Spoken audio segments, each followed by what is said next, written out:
India में एक pharmacy company थी जो कफ की सिरप बनाती है और उस सिरप को पी लेने से 20 से ज़्यादा बच्चों की डेथ हो जाती है। क्यों होती है?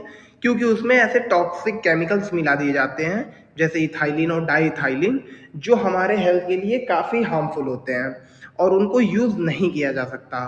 और WHO ने भी इस चीज़ पे रिपोर्ट भेजी थी कि अनसेफ फॉर ह्यूमन हेल्थ है, लेकिन स्टिल उस पे कोई एक्शन नहीं लिया जाता और काफ़ी लेट हो जाता है, उससे काफ़ी बच्चों की डेथ हो जाती है। तो सवाल तो उठते हैं ना कि आखिर किसकी गलती है वो और क्यों नहीं उस पे एक्शन लिया गया।